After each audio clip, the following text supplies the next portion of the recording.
This incredibly high-stakes conversation going on between the United States and Iran. And this isn't just any talk. It has the potential to really reshape global security. We're talking about a negotiation that's tangled up in decades of history, and believe me, the implications are absolutely massive. So the big question is, what are they actually talking about? I mean, what's really on the table here? What are the goals? What are the things getting in the way? And what's the strategy? Well, in this explainer, we're going to break down exactly what's happening in these super critical talks. Okay, so at its very core, the whole point of these talks is something called de-escalation. Basically, it's a big attempt to just lower the temperature, to cool down the tensions that have been simmering between these two countries for a really long time. But as you can probably guess, actually making that happen, yeah, it's proven to be incredibly difficult. And here's something you've got to keep in mind, and it's super important. This is very much a work in progress. One source put it perfectly. No final agreement has been made yet, so nothing is set in stone. The whole situation is, constantly changing. It's incredibly fluid. All right, so if everyone agrees the goal is to calm things down, what's the holdup? What's stopping them from getting to a deal? Well, it really all boils down to two massive, unresolved problems. Issues that have been right at the center of this conflict for years and years. Okay, let's look at them. First up, you have Iran's nuclear program. This has been a huge source of international concern for a long, long time. Then, on the other side, you've got these bigger regional security concerns. We're talking about things like Iran's influence and its support for various groups all across the Middle East. These two things, they are the fundamental pillars of the whole disagreement. And look, these aren't new problems by any stretch. They are deeply, deeply entrenched, super complex issues that have just stumped everyone for years. There are no easy answers here, and that's what creates the central roadblock for pretty much any diplomatic effort. So with that kind of stalemate, what do?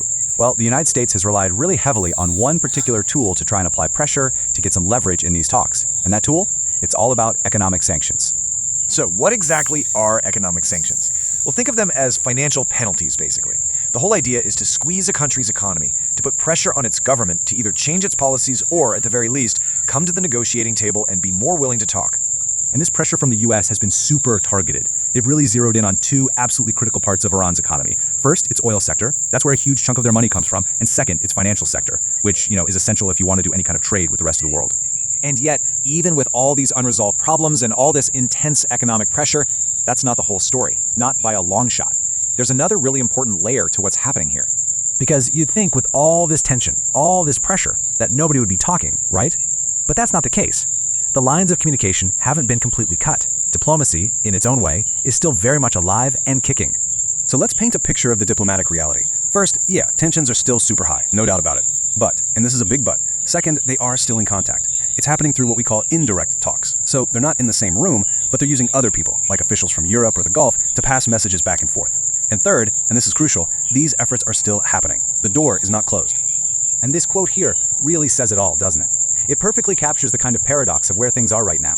It just shows that even when things are this tense, this confrontational, both sides seem to recognize that they still have to talk. Communication is still necessary. The talks are still on. Okay, so let's zoom out and put all the pieces together. What are the big things you should take away from all this? First, the US and Iran are, in fact, talking, trying to lower the tension. Second, those huge core problems, the nuclear program, regional security, they are still not solved. Third, the main tool the US is using for pressure is economic sanctions. And finally, and maybe most importantly, despite all that, the diplomatic efforts are still chugging along.